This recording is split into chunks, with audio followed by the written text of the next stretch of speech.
Hey guys, tonight we begin with the Middle Ages everyone skips over, the awkward parts, the unglamorous parts, the things that were so normal back then nobody thought to write them down, which is honestly rude of them. So before you get comfortable, take a moment, like the video and subscribe, but only if you genuinely enjoy what I do here. And let me know in the comments where you're tuning in from and what time it is for you. It's always fascinating to see who's joining us from around the world. Now, dim the lights, maybe turn on a fan for that soft background hum, and let's ease into tonight's journey together. One of the biggest lies we tell ourselves about medieval people is that they stayed put. Born in one village, died in the same bed, never leaving the comforting radius of the local cow. In reality, medieval life was less rooted farming community and more permanent state of low-energy relocation. People moved constantly, usually not because they wanted to, but because something had gone horribly wrong. Crops failed, lords raised rents, armies marched through, ate everything, and left behind the medieval equivalent of a "sorry about that" note written in hoofprints. When this happened, peasants didn't complain. Complaining was dangerous. They packed. And by packed, I mean they grabbed whatever wasn't nailed down, argued over whether the cooking pot was worth carrying, and walked, not toward opportunity, toward maybe this place is slightly less cursed. Seasonal work added to the chaos. Harvest time pulled labourers across entire regions. Religious festivals triggered mass human migration, as thousands of people decided that walking for weeks to stand in a field and pray was a perfectly reasonable vacation plan. Pilgrimages were popular because nothing says spiritual growth like blistered feet and food poisoning. Travel itself was an experience. Roads were mud. Mud was everywhere. In winter you sank. In summer you choked on dust. Signposts were rare. Maps were optimistic lies. Getting lost wasn't an accident. It was the default setting. And yet people kept going. Because staying could be worse. If your lord suddenly remembered you existed and wanted more taxes, walking away might save your life. Medieval society liked to pretend people were legally bound to land forever. Reality quietly disagreed. Villages became revolving doors of humanity. New faces arrived. Old ones vanished. Nobody asked too many questions because tomorrow they might be the ones leaving under cover of darkness with a sack of grain and a growing sense of regret. Even gossip travelled faster than official news. A merchant with loose morals and a loud voice could spread rumours across half a kingdom faster than a royal messenger who actually knew what he was doing. So medieval people weren't static peasants trapped in time. They were tired, mobile survivors, constantly walking away from problems, usually straight into new ones. History draws borders. Medieval people walked right over them, slowly, complaining the entire way. Romance in the medieval world was heartfelt, emotional, and frequently outsourced.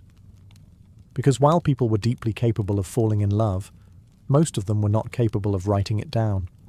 Literacy was rare, expensive, and mostly reserved for clergy, nobles, and that one guy in town who wouldn't stop correcting everyone.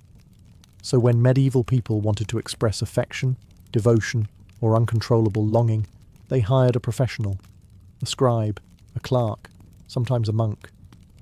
Nothing kills the mood like whispering your deepest feelings to a man who has sworn celibacy and is judging your grammar. Picture the scene.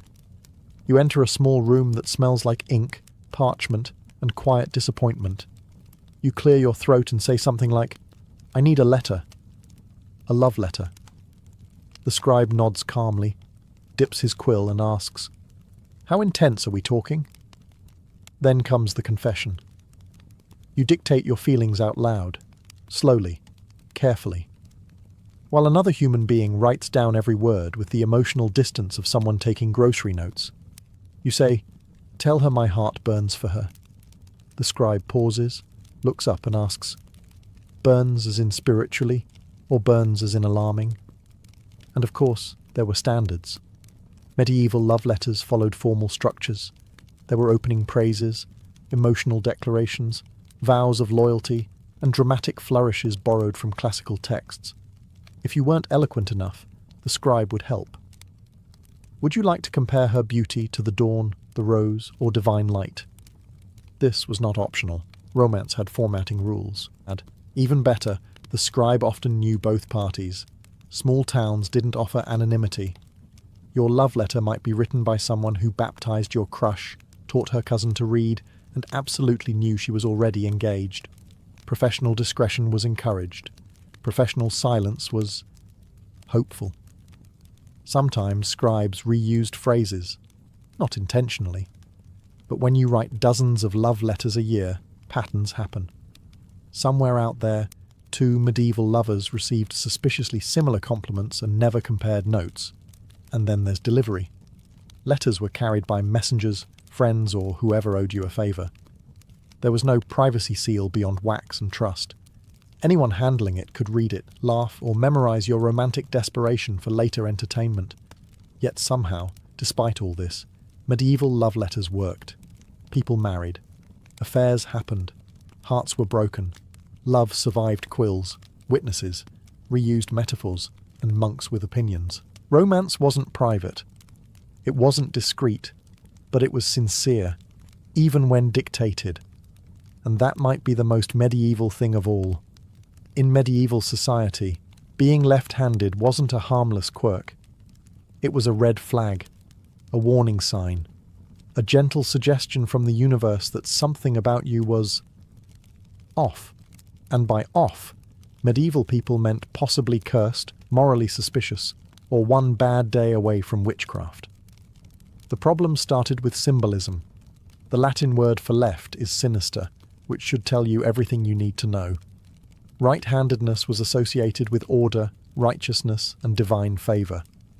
Left-handedness, meanwhile, was linked to chaos, deception, and doing things the wrong way. Literally.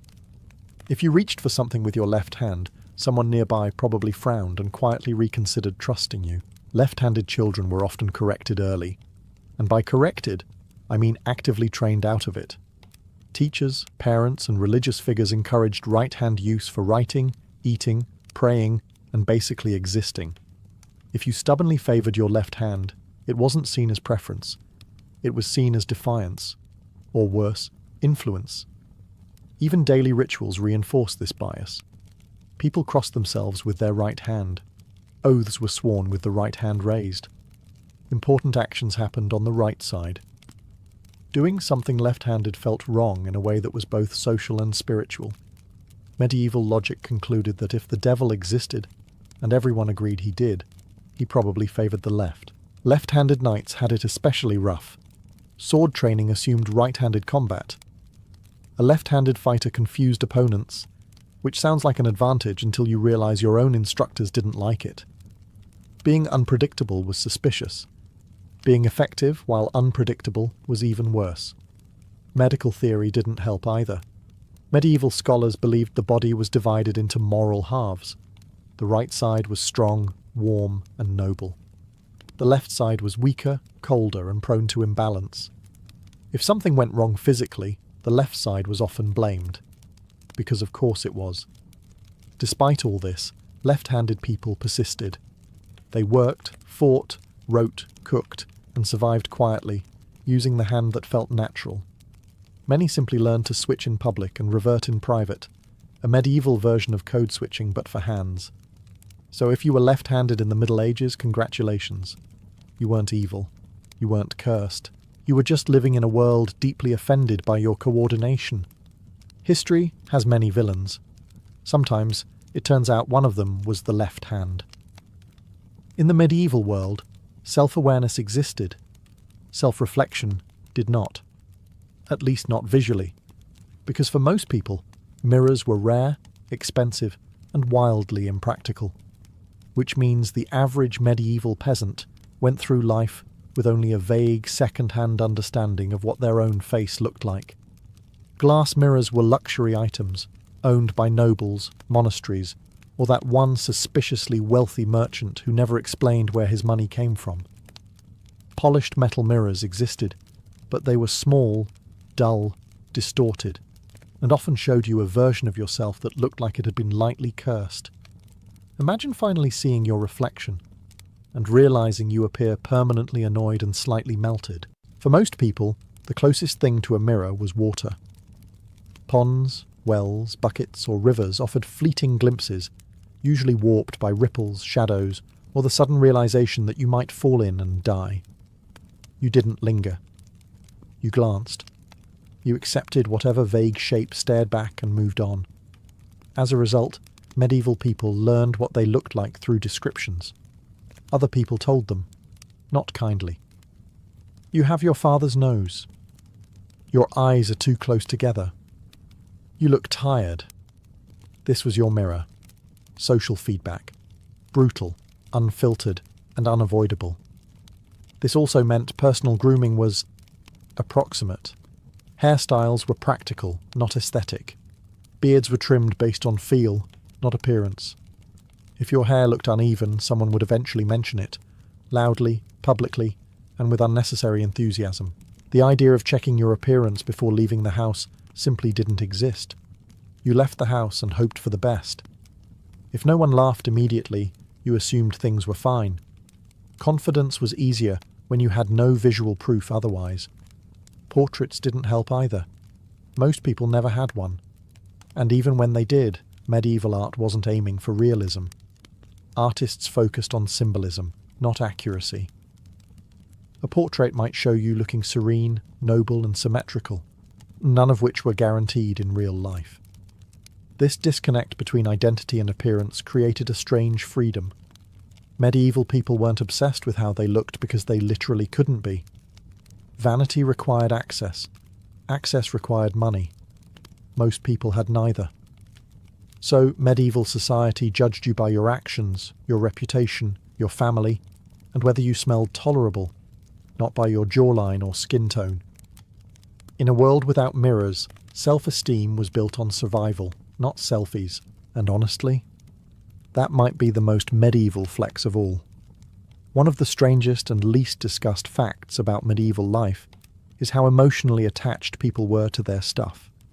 Not in a modern consumerist way. There was no impulse buying, no seasonal upgrades, no treat-yourself mentality. When you owned something in the Middle Ages, it was because you needed it, and chances were you would own it for most of your life. Naturally, people started giving these objects names. Tools were the most common candidates. A shovel wasn't just a shovel, it was the shovel. The one that helped you survive winters, dig fields, bury relatives, and occasionally threaten geese. When something does that much emotional labour, it earns a name. Axes, ploughs, knives, and even cooking pots were often referred to as if they were co-workers rather than property. Weapons were especially personal. Swords, daggers, and shields frequently had names, sometimes serious, sometimes oddly affectionate. A blade that had protected you in battle wasn't metal. It was a companion. Breaking it wasn't inconvenient. It was tragic. People didn't say, "My sword snapped." They said, "I lost him." But it didn't stop there. Ovens were named. Doors were named. Bells were named. If an object was central to daily survival, it crossed the line from tool to personality. An oven that baked good bread was praised. One that failed was insulted. Loudly, repeatedly, in front of others. This wasn't superstition. It was practicality mixed with exhaustion. When your entire life depended on a handful of objects functioning properly, you developed relationships with them. You spoke to them. You blamed them. You thanked them. Medieval people lived close to the edge, and anthropomorphizing a shovel was healthier than screaming into the void. There was also a legal side. Named objects appeared in wills. I leave my good knife to my eldest son. Not just any knife, the good one. Everyone knew which one that meant. Objects carried memory, reputation, and history. Losing them was losing a piece of identity. Even repairs carried emotional weight. A patched tool wasn't inferior. It was experienced. Scars meant reliability. A tool that had been fixed a dozen times had proven it deserved to stay. In a world with very few possessions, each one mattered. So medieval people didn't just own objects. They lived with them, worked with them, and sometimes cursed them like old friends who refused to cooperate. Honestly, naming your shovel makes a lot of sense when your shovel is the reason you're still alive. In the medieval world, shoes were not fashion. They were not accessories. They were not something you casually owned 3 pairs of just in case. Shoes were survival equipment, and losing a shoe was less oops and more, this might actually ruin my year. Leather was expensive. Skilled labor was expensive. Everything involved in making shoes required time, animals, and a cobbler who probably had strong opinions and limited patience. As a result, most people owned exactly 1 pair of shoes. 1. And those shoes were expected to endure fields, mud, stones, animal waste, winter frost, summer heat, and whatever mysterious liquids medieval streets offered without explanation. So instead of replacing shoes, people repaired them. Constantly. Soles were stitched, restitched, patched, layered, and reinforced until the original shoe was less footwear and more historical artifact. A medieval shoe could contain leather from 3 different animals, repairs from multiple decades, and enough stitching to qualify as a textile thesis. Cobblers were everywhere and deeply respected. Not glamorous, but essential. A good cobbler could extend the life of a shoe for years, sometimes decades, and if you found one who worked quickly and didn't judge you for the smell, you stayed loyal forever. Shoes were so valuable that they appeared in wills. Parents passed them down to children. Older siblings inherited shoes that had already seen too much. Breaking in new shoes wasn't painful because they were new. It was painful because they were someone else's old ones. And heaven help you if a shoe failed during winter. Bare feet on frozen ground wasn't inconvenient. It was dangerous. Frostbite didn't care about your financial situation. So people wrapped their feet in cloth, straw, or whatever material they could find until the cobbler could work his magic again. This also explains why medieval people walked the way they did. Carefully. Deliberately. Every step mattered. You didn't sprint unless chased by something worse than losing a shoe. You avoided puddles not for cleanliness, but for shoe preservation. In a world without cheap replacements, durability was everything. Shoes weren't discarded. They were managed, loved, maintained, argued with. So when you picture medieval life, remember this. Those worn-out, misshapen shoes weren't signs of poverty. They were signs of responsibility. If your shoes lasted, you were doing something right. One quiet fear haunted medieval life more than war, famine, or even disease. Being forgotten. Not dying. Dying was expected. Being erased. That was unbearable. In a world with no photographs, no recordings, and very little written documentation, memory was fragile. If no one remembered you, it was as if you had never existed. And medieval people were deeply uncomfortable with that idea. Eternity was long. Reputation was short. The math didn't work. This is why people obsessed over names.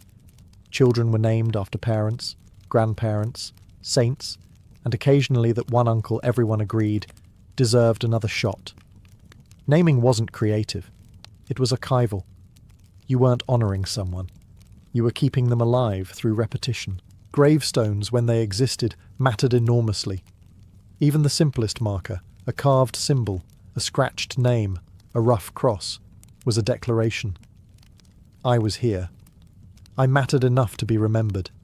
If you couldn't afford stone, memory had to do the work instead. Stories became tombstones you carried in your head. This fear also explains why medieval people loved witnesses. Contracts were spoken aloud. Promises were made in groups. Events were public. If enough people saw something happen, it became real. If no one saw it, it might as well have never happened. Privacy wasn't romantic. It was risky. Church records existed partly for the same reason. Baptisms, marriages, deaths, all carefully logged, not just for God, but for memory. Being written down meant permanence. Being unwritten meant vanishing quietly into the mud of history. Even medieval charity had a memory angle. Donating to a church often came with one request: say my name in your prayers. That wasn't spiritual vanity, that was insurance. As long as someone spoke your name, you weren't gone.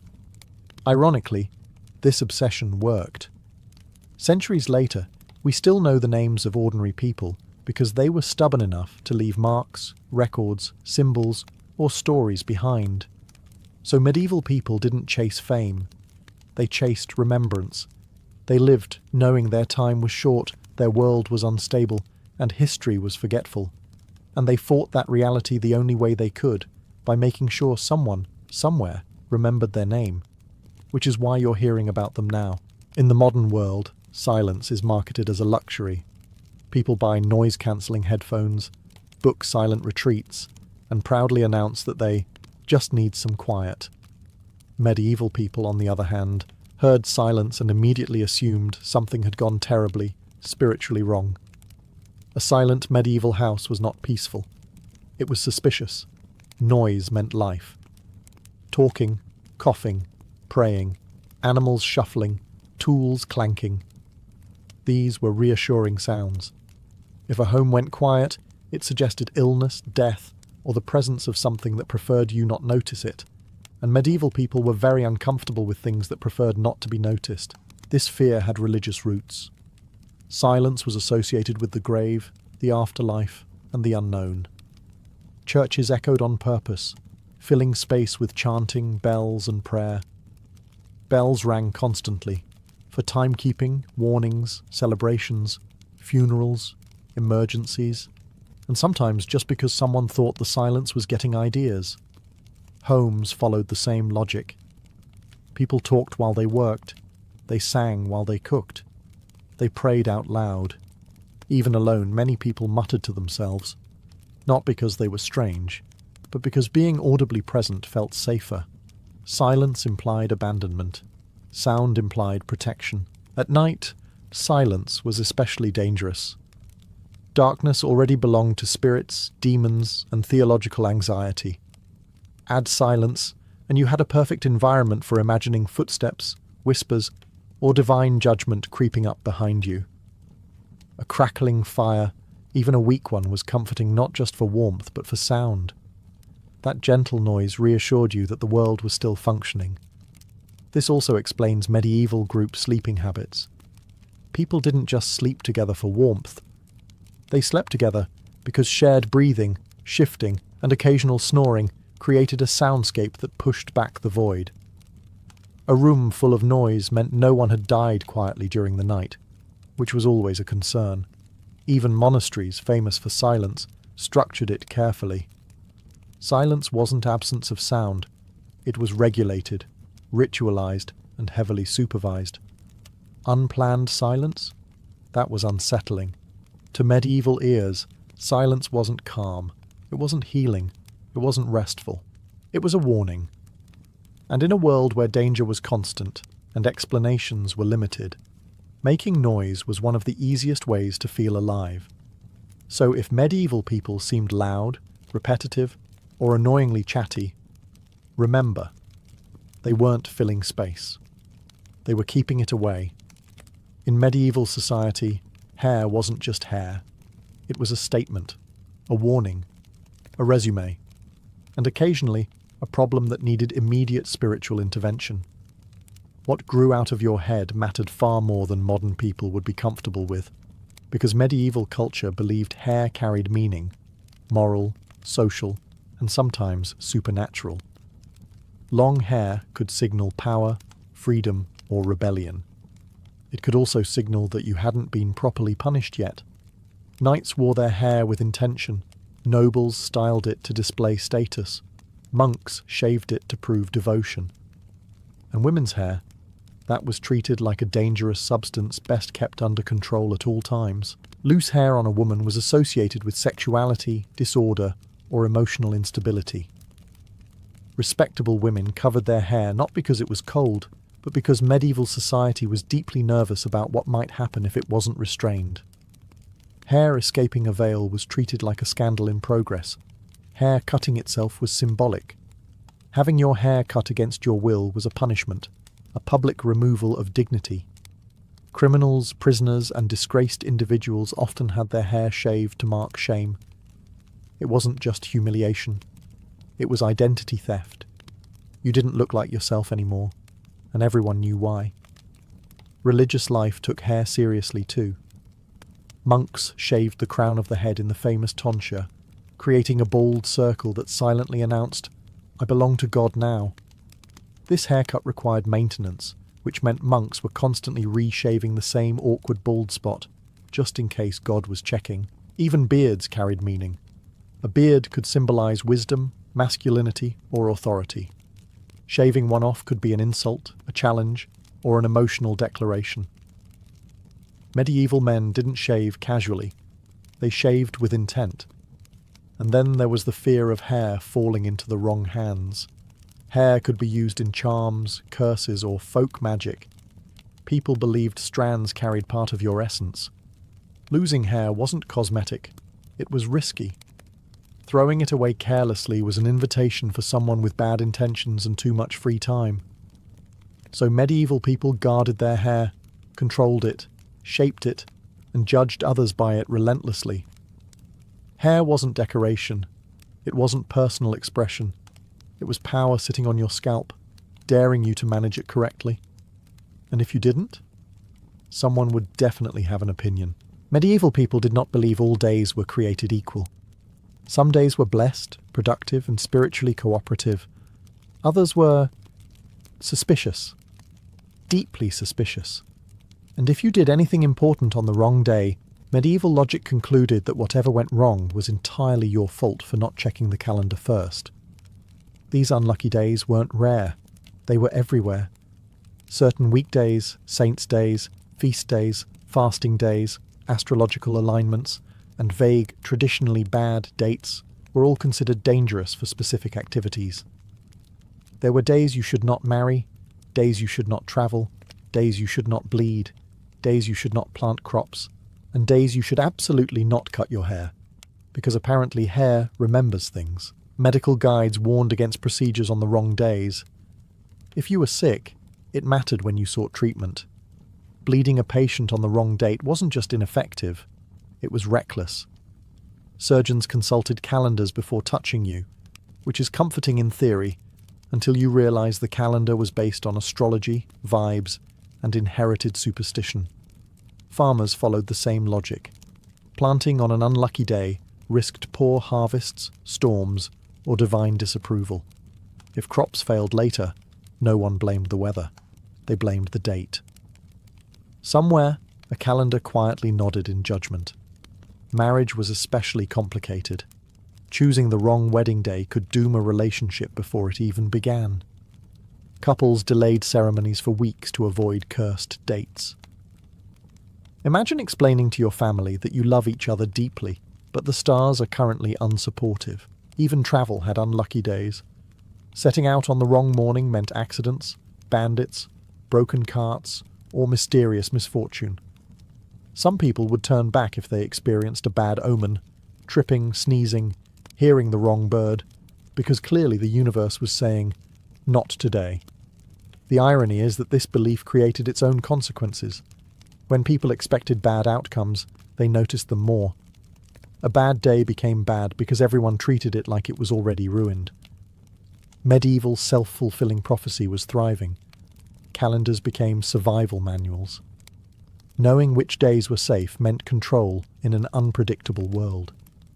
If disaster struck, at least you could say, "Well, I warned you about that Tuesday." So medieval people didn't just plan their lives.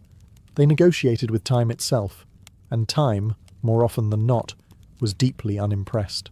In medieval times, a sneeze was not a minor inconvenience.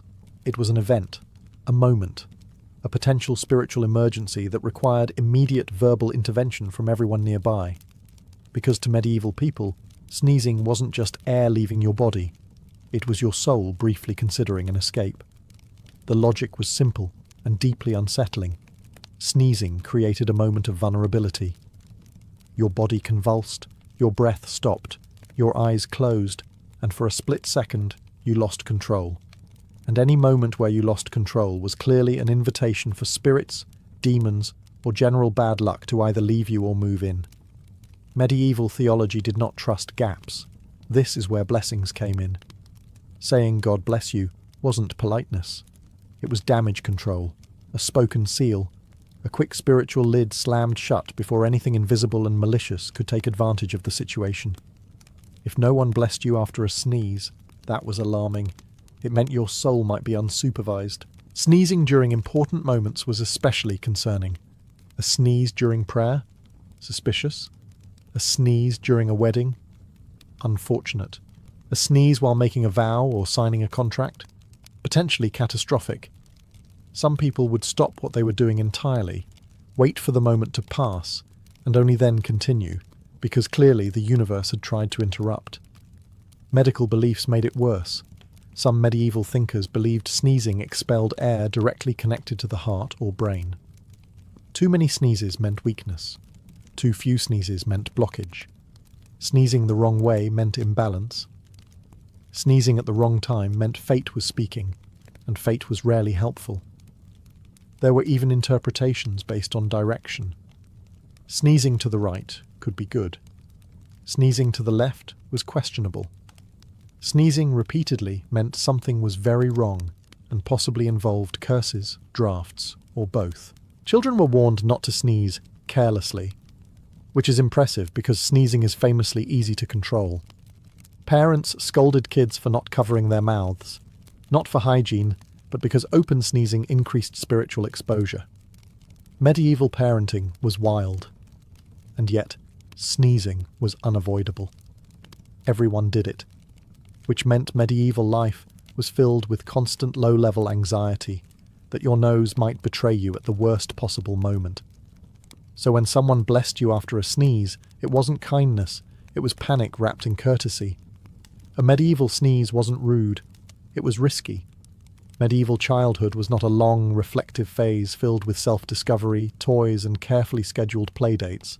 It was brief, brutally brief. In fact, medieval parents looked at a child and asked only one real question: can this small human be useful yet? If the answer was yes, congratulations, welcome to the workforce. As soon as a child could walk without falling directly into a fire or a bucket, they were assigned tasks. Small ones at first.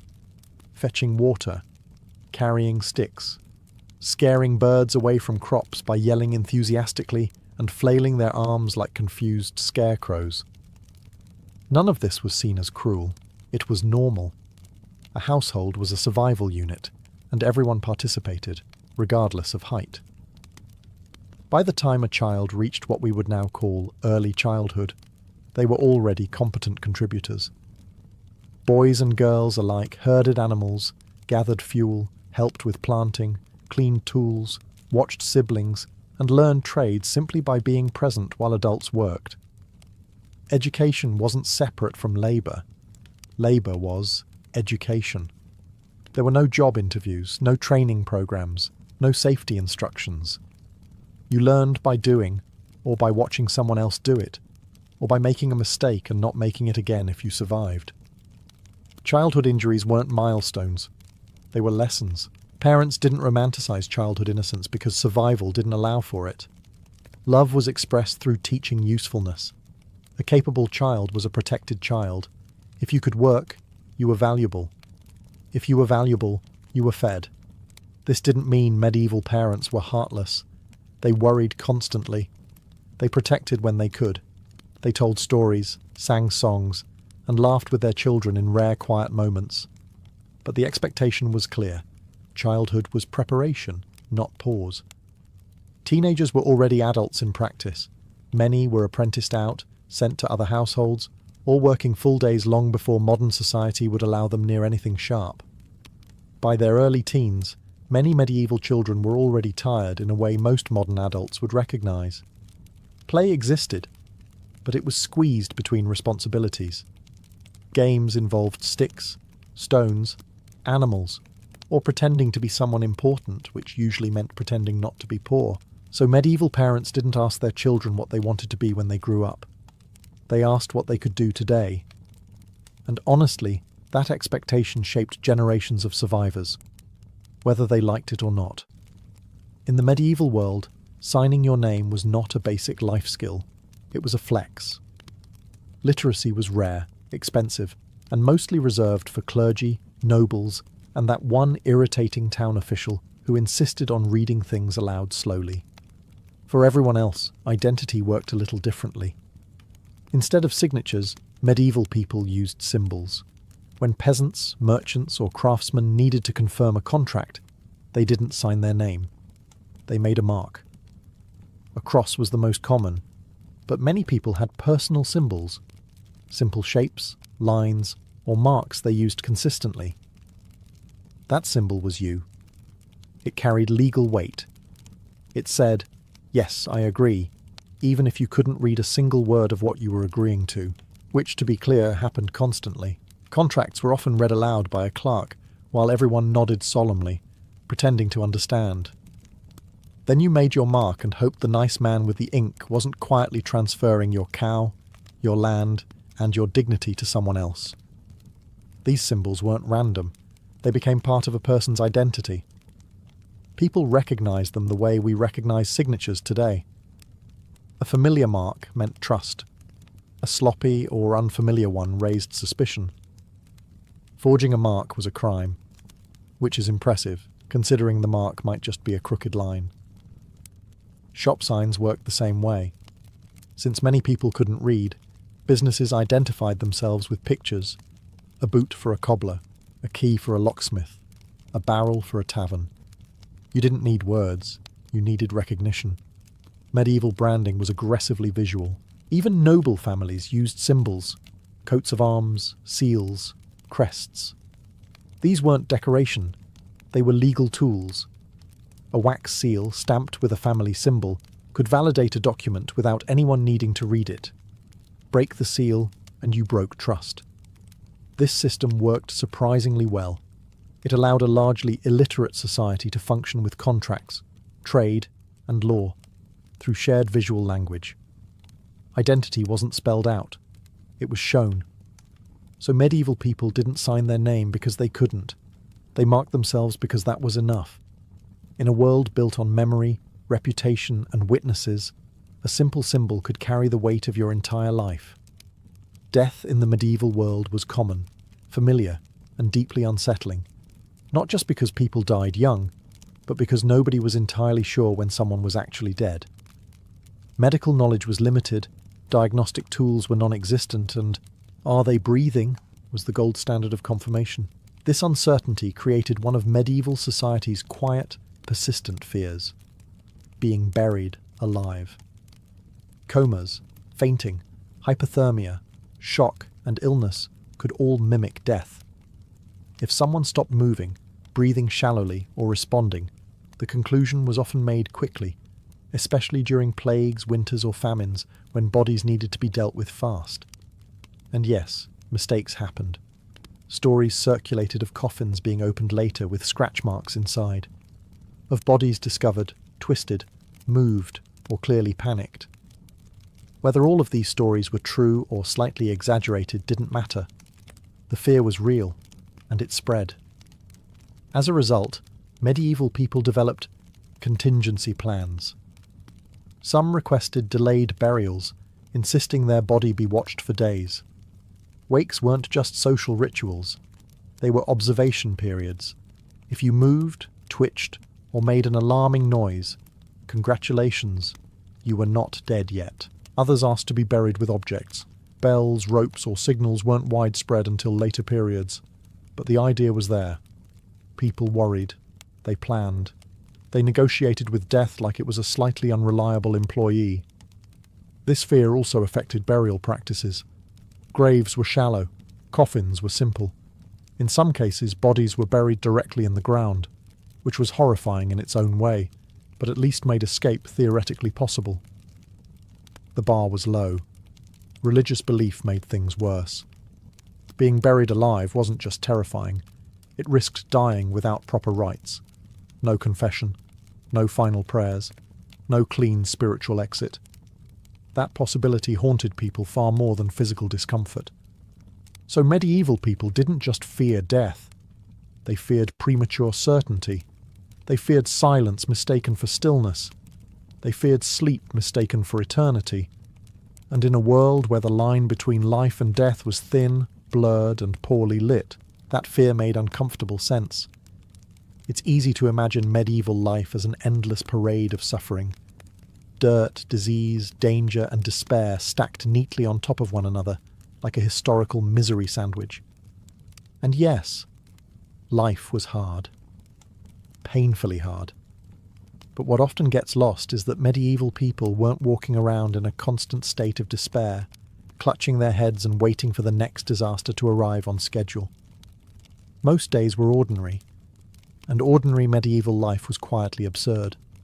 People laughed, they joked, they gossiped, they complained about neighbours, weather, prices, and authority, enthusiastically. Medieval humour was blunt, crude, and extremely unfiltered.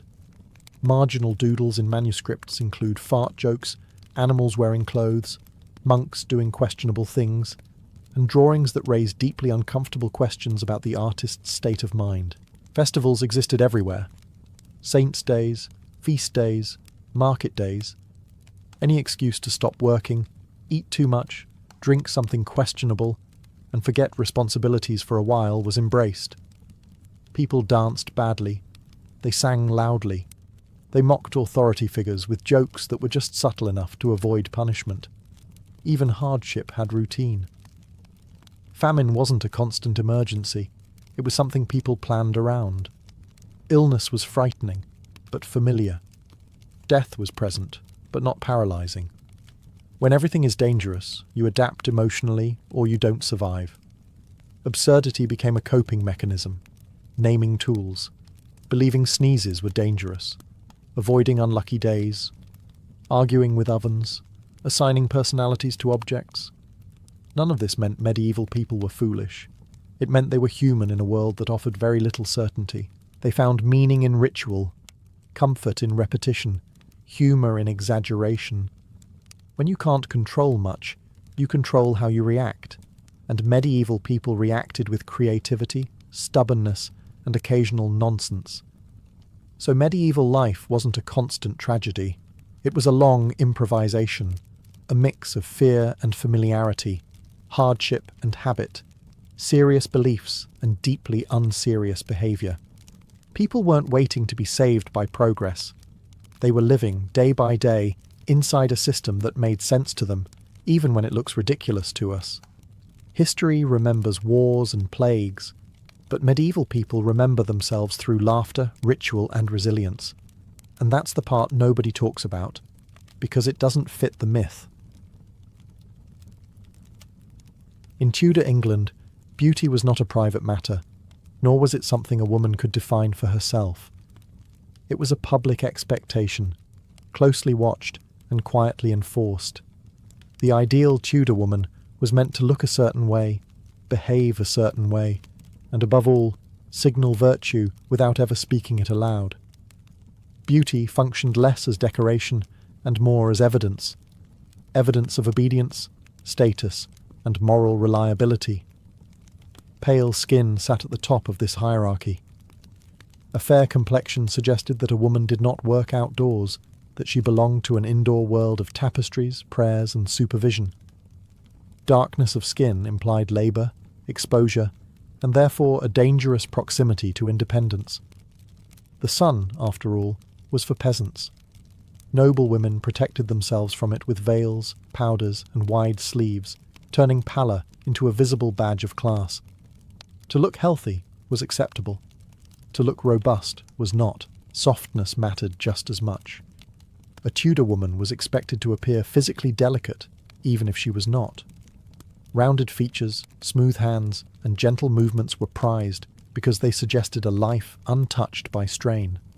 Strength, even when necessary, had to be carefully hidden. A woman who appeared too capable risked seeming unfeminine, and unfeminine women were treated with suspicion. Silence completed the image. The ideal woman spoke quietly, sparingly, and only when invited. Wit was admired in men and tolerated in queens. In ordinary women, it was risky.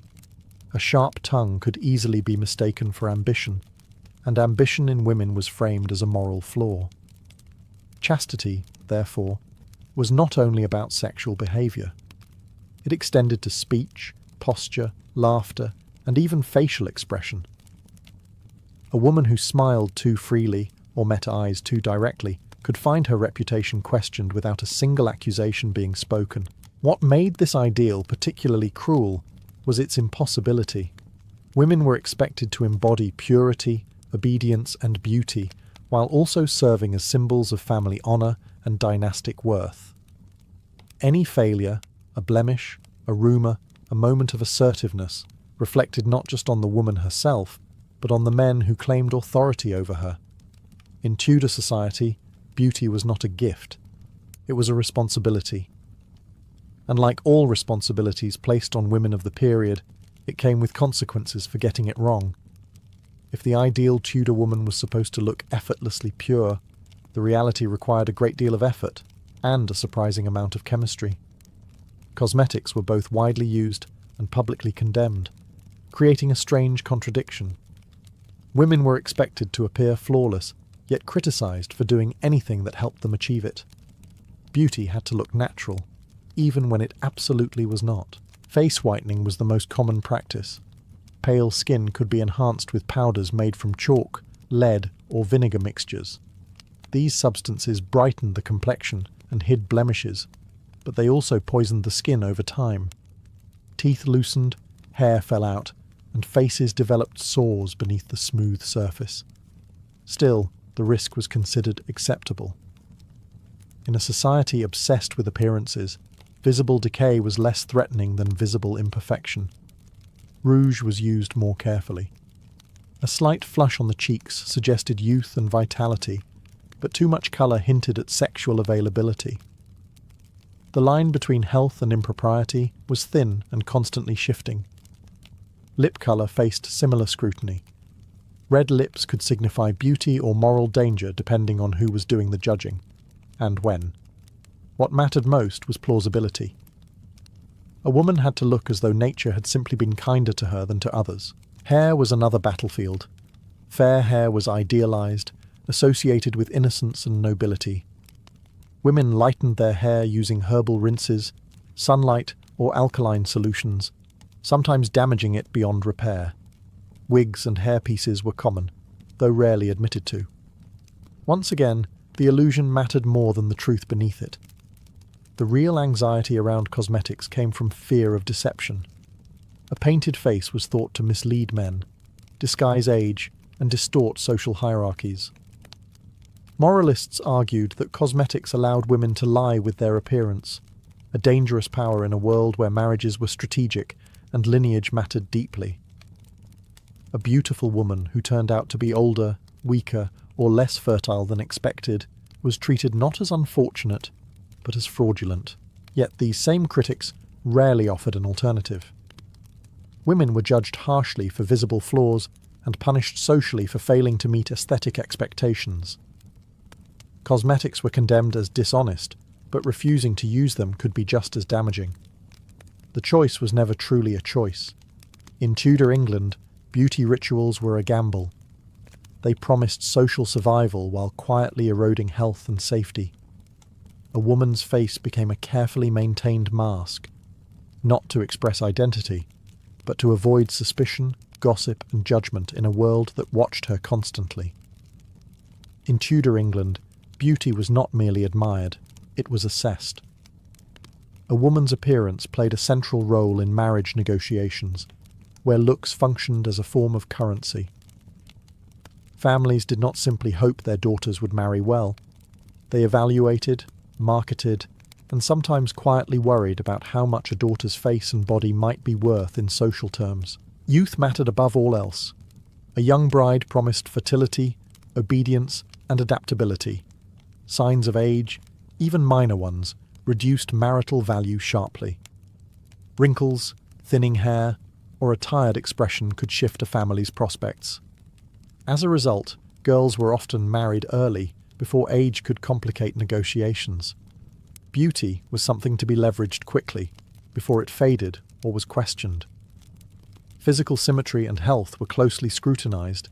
Strong teeth, clear skin, and balanced features suggested good breeding and reliable childbearing. Defects, illnesses, or visible scars raised fears of weak offspring or hidden moral flaws. The body became a resume, silently read by prospective husbands and their families. Love rarely entered the discussion. What mattered was suitability, alliance, and reputation.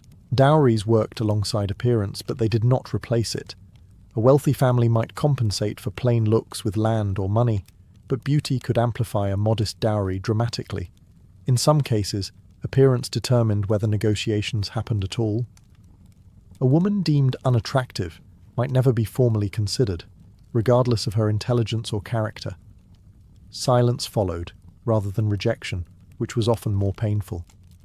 For women, this process encouraged constant self-surveillance. Posture, speech, dress, and expression were refined to enhance appeal without seeming deliberate. A woman who appeared too eager risked seeming desperate.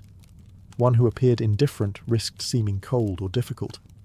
Every gesture was calculated to present compliance, fertility, and moral reliability in equal measure. Once married, beauty did not lose its importance. A wife was expected to remain attractive to secure her husband's affection and loyalty, especially in elite households where mistresses were common. A decline in appearance could invite comparison, humiliation, or abandonment. Beauty became maintenance work, a lifelong obligation rather than a temporary advantage. In this system, appearance was power, but fragile power. It could open doors, shape alliances, and improve a family's fortunes.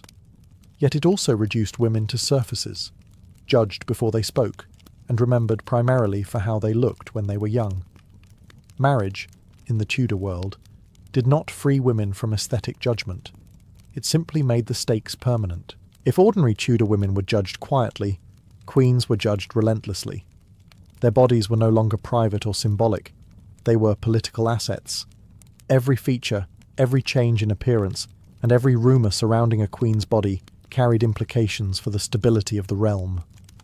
Beauty, fertility, and behaviour were fused into a single public obsession.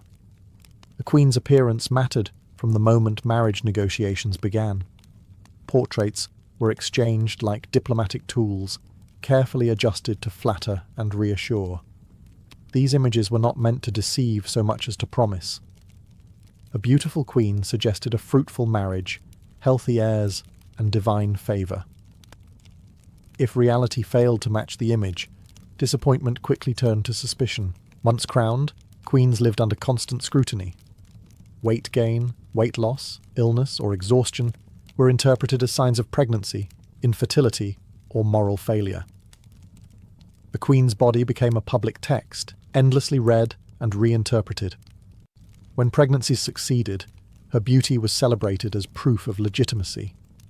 When they failed, whispers followed, often blaming her appearance, habits, or supposed inadequacies. Queens were also expected to embody contradictory ideals. They had to appear fertile yet modest, commanding yet gentle, splendid yet restrained. Clothing played a crucial role. Rich fabrics and jewels demonstrated royal authority, while excessive display risked accusations of vanity or moral looseness. Even colour choices carried meaning. White suggested purity. Red could signal power or danger depending on context.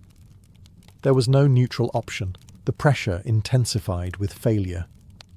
Anne Boleyn's body was scrutinised after each miscarriage, her changing appearance cited as evidence of divine disfavour. Catherine of Aragon's ageing body became a political problem, used to justify her replacement. Jane Seymour's brief reign was framed almost entirely around her ability to produce a male heir, after which her body was no longer discussed, because it was no longer useful. Even Elizabeth I, who ruled without marrying, could not escape this surveillance. Her carefully controlled image balanced youth, chastity, and authority long after reality made this impossible. Cosmetics, wigs, and symbolic portraiture allowed her to rule through an image that defied time itself. Her beauty became a political performance, maintained to reassure subjects and intimidate rivals. In Tudor England, Queens were not allowed to age, weaken, or change in peace. Their bodies belonged to the state. Beauty elevated them, but it also trapped them, transforming flesh into policy and appearance into a matter of national security. In Tudor England, a woman's beauty was assumed to have an expiration date. Youth was celebrated, maturity tolerated, and aging quietly feared. While men were allowed to grow into authority, wisdom, and respect, women were expected to preserve the appearance of youth long after it naturally faded. Aging was not treated as a normal process, but as a personal failure. The physical signs of age carried social consequences. Wrinkles, thinning hair, weight changes, and dental decay were read as evidence of declining worth. An older woman's beauty was rarely reinterpreted as dignity or experience. Instead, she risked becoming invisible or worse, suspicious. Youth suggested fertility and obedience. Age suggested independence, memory, and influence, qualities that made Tudor society uneasy. This anxiety was especially strong among elite women. Their value had often rested on marriage prospects and fertility, both of which diminished with age. Once a woman passed childbearing years, her social leverage weakened dramatically. Widows could sometimes reclaim authority through wealth or family connections, but even then, their appearance remained a point of commentary. A widow who dressed too richly risked ridicule. One who dressed too plainly risked irrelevance. Cosmetics, wigs, and fashion became tools of resistance. Older women used them not only to preserve beauty, but to delay social disappearance. The same practices condemned in younger women were quietly tolerated in older ones, so long as they maintained decorum. The illusion of youth, even a fragile one, was preferable to visible aging. Yet this effort was emotionally exhausting. Women lived with constant awareness that time worked against them. Every year carried the risk of becoming less desirable, less influential, and less protected. Aging women were often caricatured as bitter, lustful, or manipulative, stereotypes that justified their marginalization.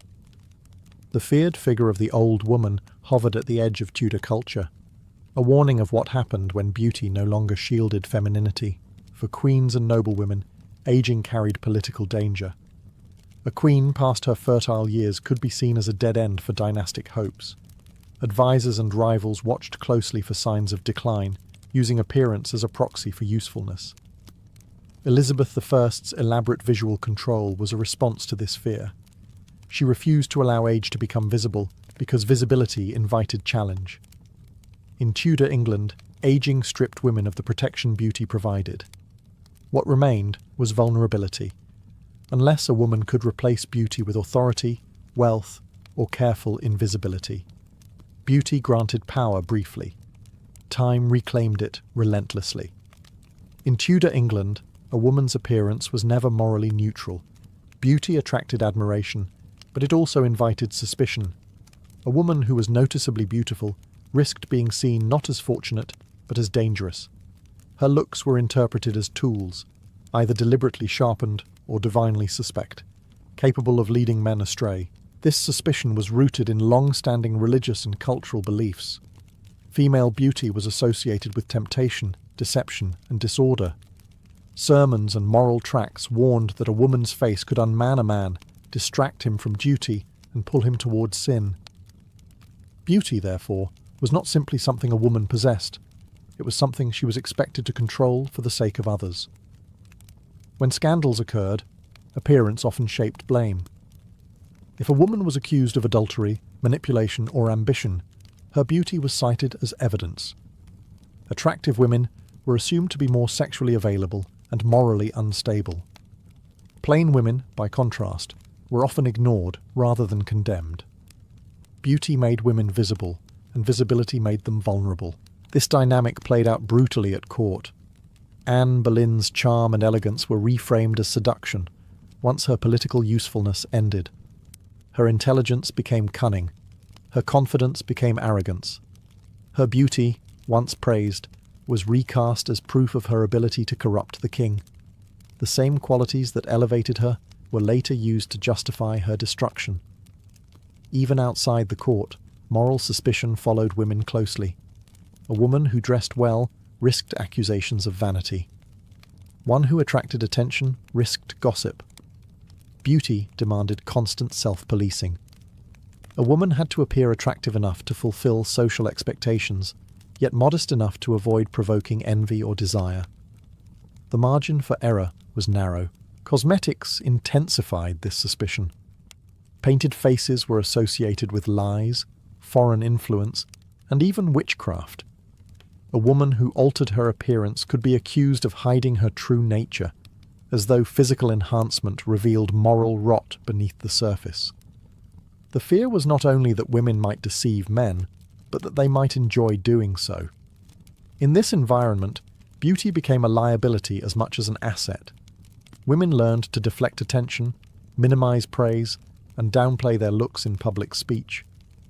Compliments were met with denial. Admiration was treated as a risk rather than a reward.